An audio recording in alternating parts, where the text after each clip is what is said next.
On a déjà parlé un petit peu tout à l'heure et on a commencé à évoquer le thème des experts et la présence de femmes expertes sur les antennes. On va se consacrer un petit peu plus longuement à cela. Je vous propose d'abord d'écouter un petit peu, de voir ce qui se passe sur une semaine ordinaire sur France Télévisions. On va voir justement combien de femmes sont invitées sur les plateaux. On regarde ça.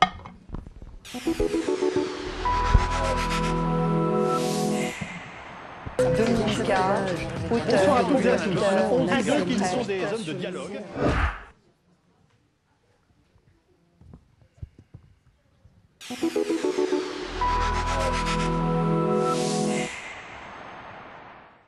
Les suggestions jusque dans le retranchement. Nous sommes plus de médicaments à Paris, dans la région.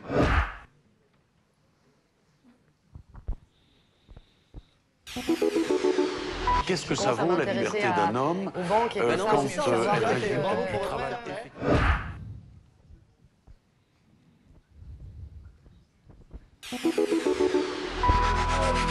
Votre ville est classée en zone de sécurité prioritaire.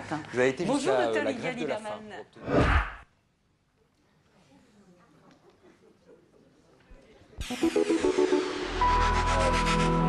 Bonjour. Vous êtes chroniqueur à France Inter et à Libération, spécialiste des questions internationales. Merci.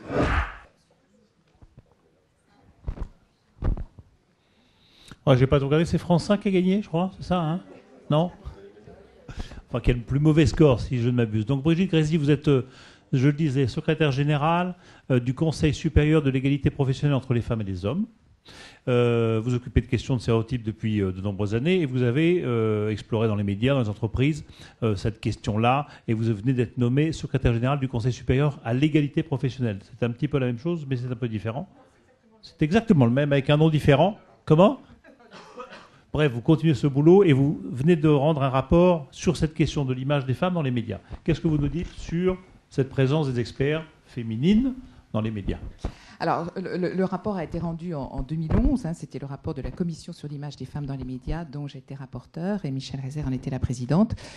Et donc, effectivement, nous avons compté le nombre d'experts, mais avec une définition très, très stricte, parce que dans ces choses-là, il faut quand même savoir de quoi l'on parle.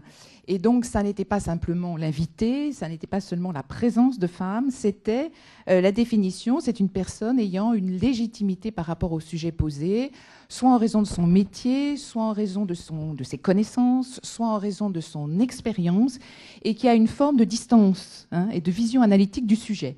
Et donc, nous avons indexé près de 1000 personnes et à chaque fois, nous nous disions, mais celui-là, par exemple, ce délégué syndical, est-il ici comme militant ou est-il ici comme ayant une pensée analytique et distanciée?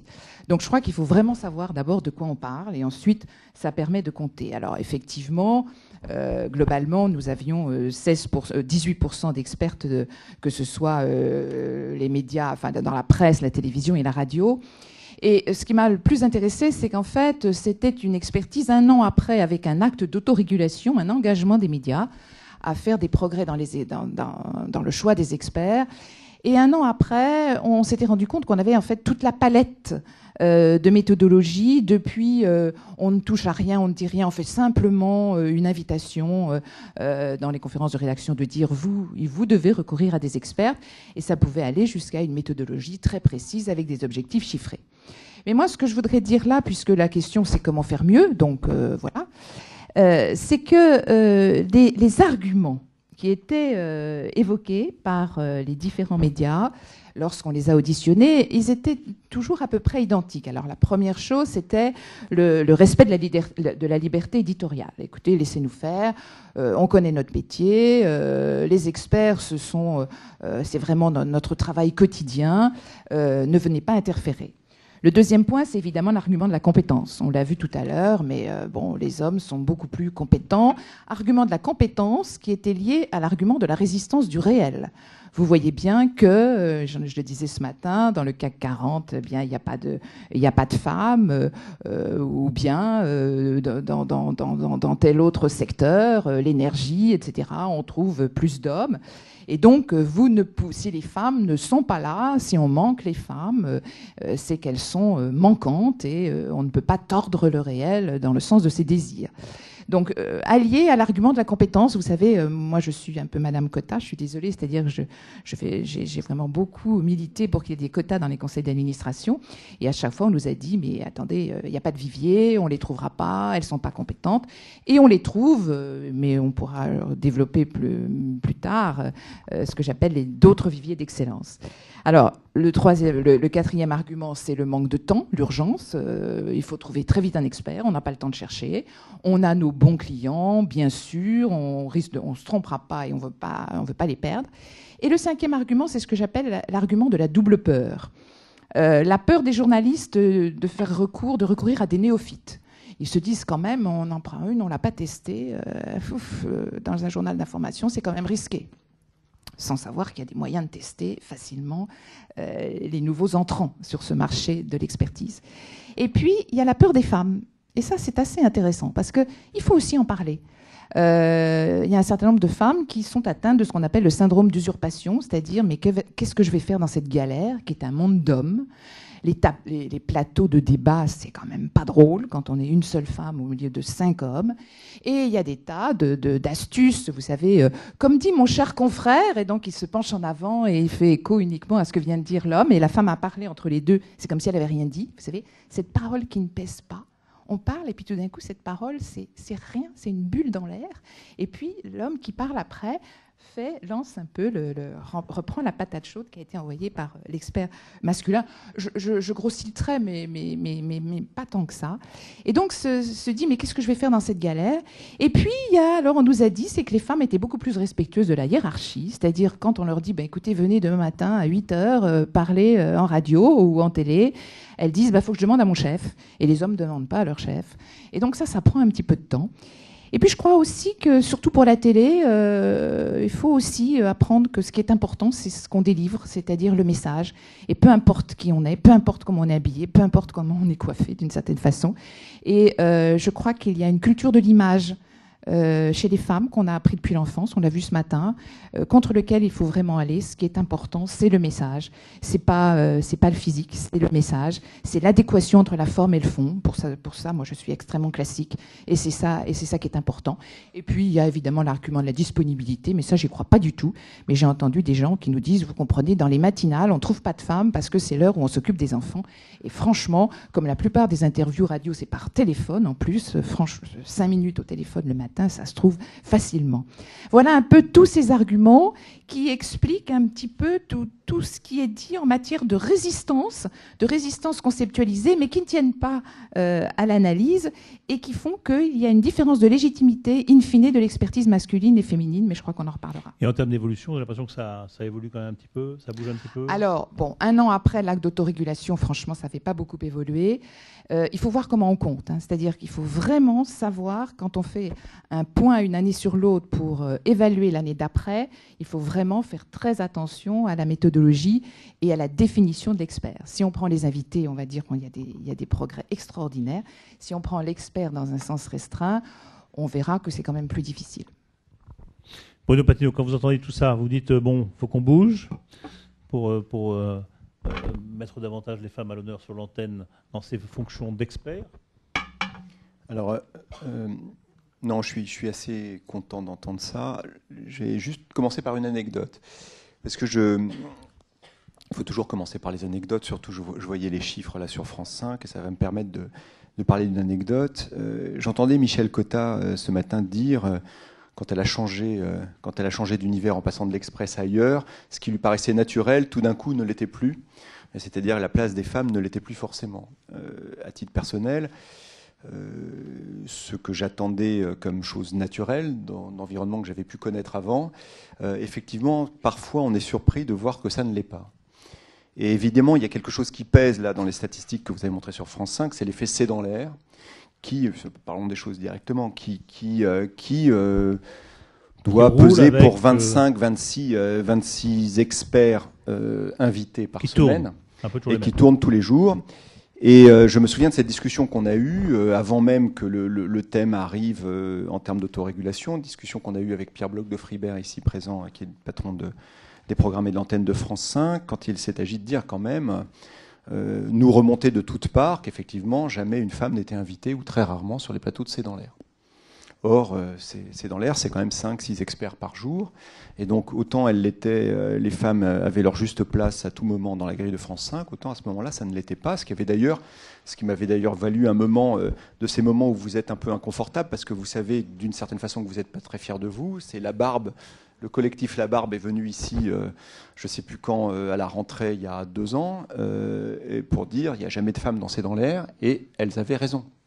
Dans les faits, elles avaient entièrement raison. Et donc, vous voyez le producteur à un moment donné qui vous, effectivement, redonne toute la palette des arguments que, madame, vous avez mentionnés, enfin, à quelques exceptions près, mais les 4 ou 5 premiers, en tout cas, et notamment celui de il n'y a pas de femmes expertes en tout, elles ne sont pas disponibles, etc. Et là où moi, je suis entièrement d'accord avec le fait de s'être fixé un objectif, j'allais dire, d'autorité ce matin, c'est que dans certains cas, il n'y a que le principe d'autorité qui fonctionne. C'est-à-dire que pour avoir à un moment donné discuté et imposé aux producteurs de C'est dans l'air le fait qu'il y ait au moins une femme par jour, invitée sur les plateaux de C'est dans l'air, ce qui nous paraissait à l'époque un progrès entre 0 et 1.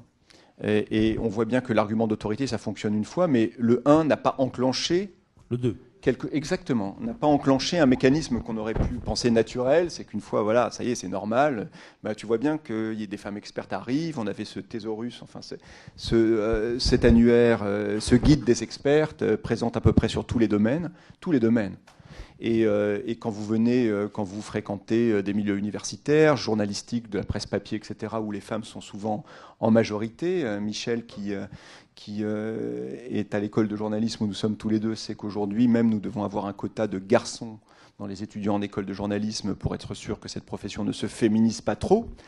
C'est très surprenant de voir qu'à un moment donné, il y a des résistances comme ça. Donc, bien sûr qu'il faut qu'on bouge, et je pars du principe qu'effectivement, bouger avec l'imposition d'une norme à un moment donné est nécessaire, parce que si j'étais un fervent partisan de l'autorégulation il y a encore 2 ans, la pratique que j'ai pu avoir à certains temps me dit que l'autorégulation ne suffit pas, et qu'il ne suffit pas d'être tous persuadés qu'il faut aller quelque part pour qu'on puisse vaincre à un moment donné certaines résistances.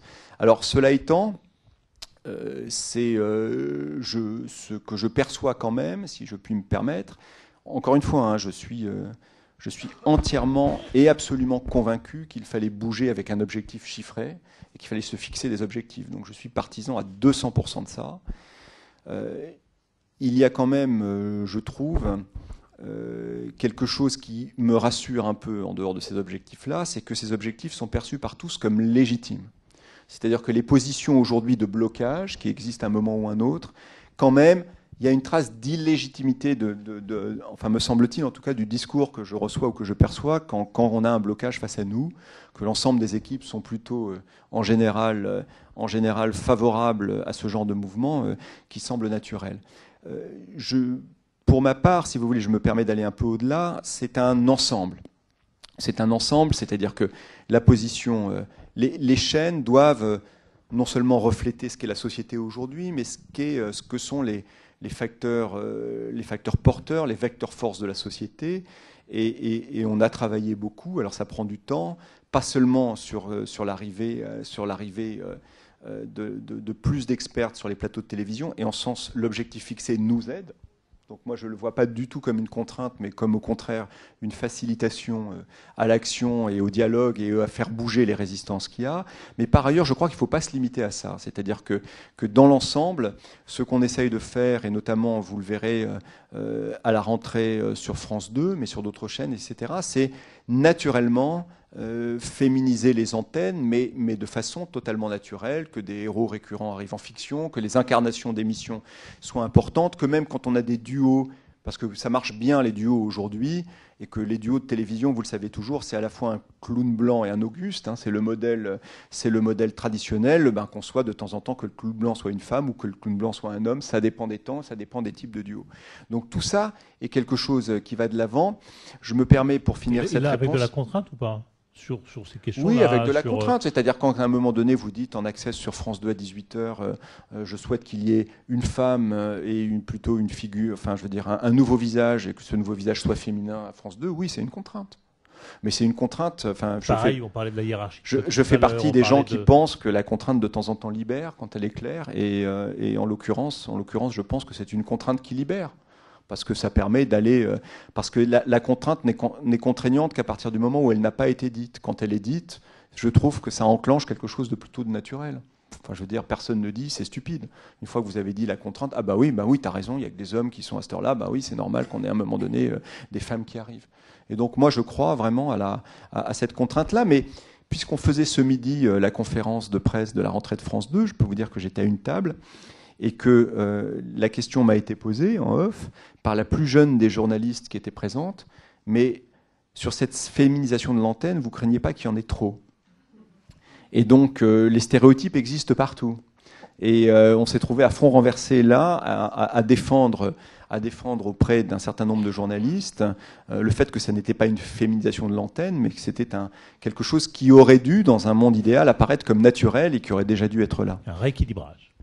Oui, enfin, je le vois même pas comme ça. C'est-à-dire que c'est, entre guillemets, relativement normal. Je veux dire, l'ensemble de la société se féminise fortement. Je pense qu'aujourd'hui, si vous regardez le monde de l'intelligence, le monde du savoir, le monde du divertissement, le monde des sports, ce sont des mondes où les femmes qui se féminisent parfois fortement, où de toute façon les femmes jouent leur rôle. Je ne vois pas pourquoi la télé y échapperait, et je pense que de temps en temps, encore une fois, faire sauter les blocages, ça fait partie des choses qu'on doit faire. Sylvie Pierre-Brossolette, au CSA. Écoutez, je suis très heureuse d'entendre tour à tour Thierry Tuilier et Patinaud dire qu'il faut la contrainte, parce que c'était pas du tout évident d'imposer ça aux chaînes. Il y a eu un long débat pendant des années sur le fait qu'il était nécessaire ou non de manier la contrainte. On a essayé l'autre méthode, qui était la persuasion et puis l'autorégulation. Comme l'a dit Brigitte Grésy, ça n'a pas marché, malgré tous les efforts requis. Et donc, nous nous sommes résolus, avec le nouveau collège du CSA et la volonté d'Olivier Schrammeck de créer un groupe droits des femmes spécifique, à demander des moyens supplémentaires pour le CSA pour pouvoir effectivement imposer une contrainte. C'est pas de gaieté de cœur. Moi, il se trouve que je suis à la tête de ce groupe et que je vais devoir manier éventuellement le bâton dans les mois qui viennent quand le projet de loi aura été voté. J'espère ne jamais avoir à m'en servir. L'idée, c'est de fixer un cap, une contrainte pour que justement tout le monde sache que le bâton éventuellement est là et qu'on l'oublie et qu'on fasse les choses naturellement. C'est évidemment mon souhait le plus cher. Mais ça n'était pas envisageable de ne mettre aucune contrainte parce que finalement tout le monde vous dit, avec bonne volonté d'ailleurs, mais oui, on va faire un effort et c'est naturel et ça va se faire tout seul. Ça ne se fait pas tout seul. Donc il faut aider les gens à être vertueux. Et donc je me réjouis énormément que ce projet de loi qui a été adopté au Conseil des ministres, qui sera voté à l'automne, comporte des dispositions à la fois sur la représentation des femmes à l'antenne et, ce qui sera encore plus difficile à quantifier et à suivre, la lutte contre les stéréotypes, parce que là, il y a une plus grande part de subjectivité et pour compter, pour observer, pour évaluer les émissions, les fictions, les publicités, voir jusqu'où ça va. Est-ce que c'est trop ? Est-ce que sur le temps long, c'est pas tellement France Télévisions qui est concerné d'ailleurs sur les stéréotypes des émissions encore, mais tout le monde en est victime, hein, même quelquefois les émissions où les femmes semblent être les héros. Assez d'associations féminines ont décapé les images pour montrer que même dans Julie Lescaut, qui semble être l'héroïne, il y a encore beaucoup de stéréotypes. Oui, c'est TF1. C'est TF1, pardon. Mais vous devez bien en avoir une ou deux comme ça. Non, mais c'est vrai que France Télévisions n'est pas en première ligne sur les stéréotypes. Vous dites on s'en servira pas. Non, je préférais ne pas en servir. Mais je veux évidemment, j'ai souhaité qu'elle existe, je l'ai proposée. Le gouvernement l'a accepté. J'ai eu la joie le 7 mars d'entendre le président de la République dire qu'il était d'accord. Enfin, tout ça a été très très vite. Et donc, normalement, à l'automne, on sera à pied d'œuvre pour pouvoir, s'il y a des saisines de notre part ou de la part de téléspectateurs ou d'associations. Et s'il fallait sanctionner à titre d'exemple, ça serait quoi écoutez, la première qui vient à l'esprit, c'est dans l'air pour l'instant. En matière de juste représentation des femmes, on peut dire que c'est une caricature. Non, mais c'est vrai, ils le savent, tout le monde a dit. Le président Flimelin a demandé aux producteurs de faire un gros effort en changeant son contrat et en disant qu'il y a au moins une femme. Si on pouvait aller un petit peu plus loin, ça me semblerait plus juste. Là, franchement, il n'y a pas photo, il n'y aura pas de discussion. C'est vrai que notre rôle sera beaucoup plus difficile sur qu'est-ce qu'on fait. Une fois de plus, c'est pas France Télévisions qui est en première ligne, mais certaines émissions de télé-réalité, certaines publicités, certains clips vidéo où l'image de la femme est vraiment indigne et dévaluée.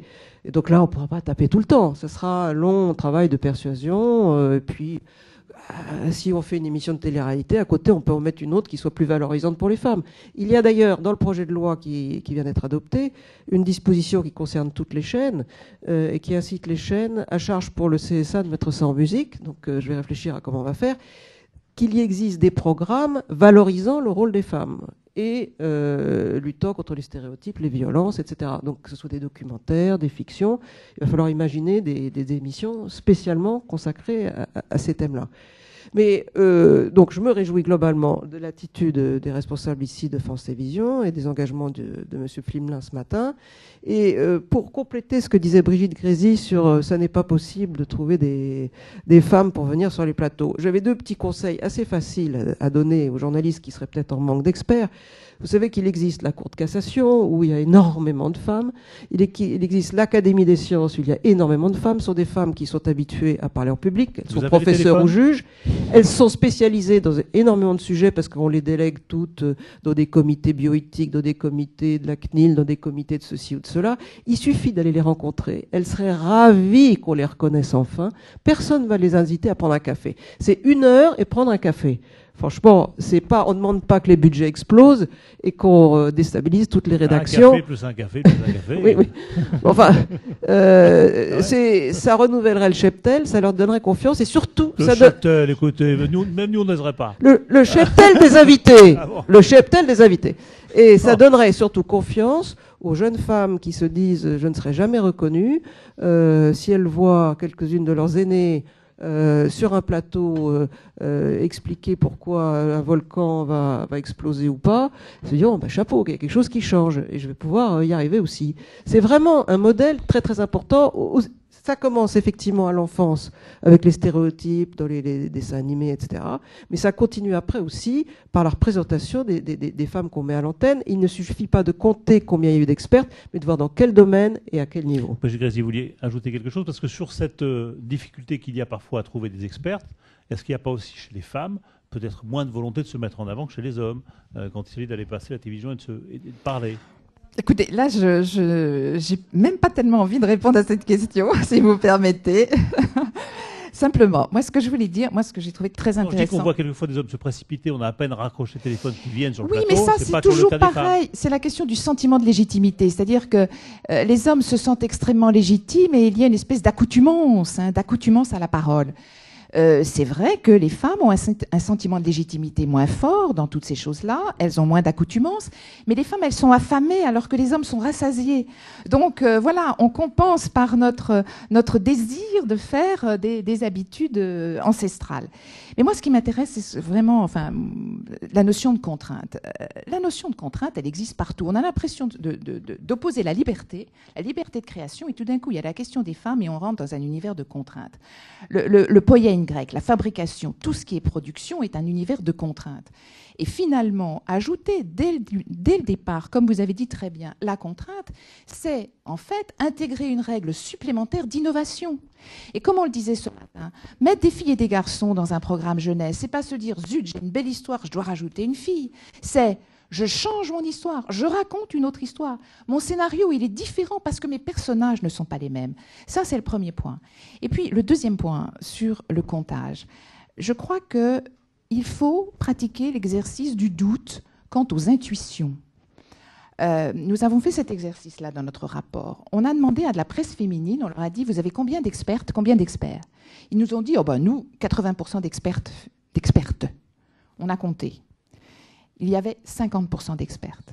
Autrement dit, dans l'intuition, 50% de femmes expertes dans un magazine féminin valaient 80% et 20% d'intuition d'hommes valaient 50%. Parce que la parole masculine, elle est surlégitimée.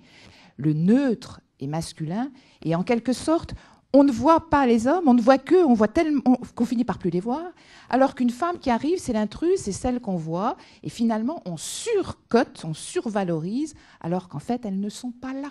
Et c'est pour ça qu'il est très important de rendre visible. Et encore une autre vertu du comptage, c'est par exemple, toujours dans France Télévisions, on a fait alors du stéréotype à l'appel, c'est-à-dire on a établi des sujets dont on disait qu'ils étaient féminins, en gros l'intérieur, des sujets dont on disait qu'ils étaient masculins, en gros l'extérieur, la géostratégie, machin, et ce qui était au milieu, l'éducation, la santé.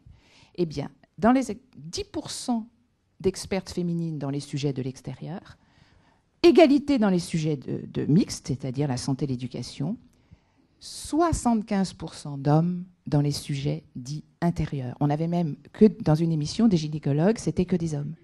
Et donc, on voit bien, là encore, la valeur symbolique, le poids différent symbolique de l'expertise masculine et féminine, d'où la nécessité d'objectiver et de compter pour savoir de quoi on parle. Thierry, un dernier mot, et puis on va s'intéresser aux femmes politiques. Précisément, c'est la clé, c'est le comptage ou la méthode, parce qu'il va falloir, pour que, je dirais, les sanctions positives, négatives, l'évaluation soit absolument reconnue par tout le monde, qu'on soit bien d'accord sur ce qu'est le mode de décompte des interventions des expertes, pour ne retenir que cet exemple.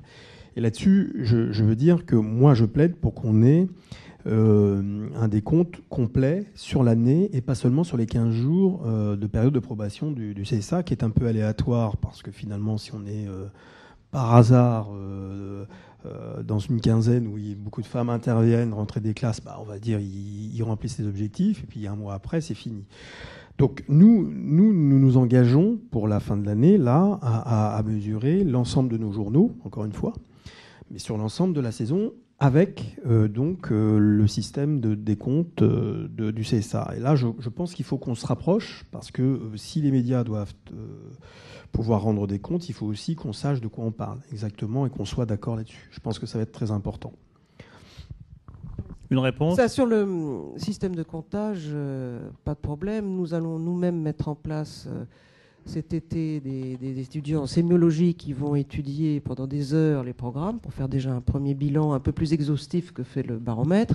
Mais si on peut compter sur les chaînes pour faire leur propre comptage, c'est évidemment ce que nous souhaiterions, parce qu'on n'a pas les moyens, nous, au CSA, de compter toutes les chaînes sur tous les types d'émissions.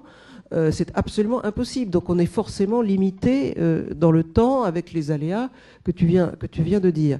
Donc si on pouvait donner comme habitude, et si France Télévisions pouvait donner l'exemple à toutes les chaînes, ce que j'incite fortement à faire leur propre comptage pour faire un bilan dans un an, pour voir, à partir du corpus commun qu'on aurait, où est-ce qu'on en est et où est-ce qu'on en est dans un an, tout le monde aurait progressé et au moins il n'y aurait pas de polémique sur les chiffres et tout le monde pourrait faire le bilan. Et puis si vous êtes à l'avancée plus ou moins vite, c'est pas grave, l'essentiel c'est de progresser. C'est tout ce que je demande. Vous voyez, je ne demande pas la parité, je demande simplement que ça progresse. Merci beaucoup. Merci, on vous applaudit, on vous remercie. Et on va... Qu'est-ce qu'il y a ? Oui, mais enfin, on me disait a priori qu'on ne prenait pas trop de questions parce qu'on était un petit peu en retard, mais à la demande de Thierry, il y avait une question. Non, ça ne marche pas. Allez-y.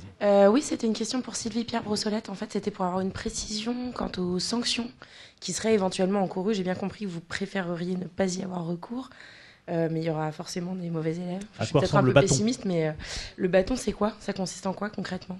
C'est le bâton qui existe déjà, par exemple, pour protection de l'enfance ou d'autres manquements au cahier des charges, aux conventions des chaînes. Ça commence par une mise en garde informelle, ce qui n'est pas une sanction à véritablement parler. C'est une première façon d'attirer l'attention de la chaîne si quelque chose ne va pas. Ensuite, il y a ce qu'on appelle une mise en demeure, de rectifier le comportement.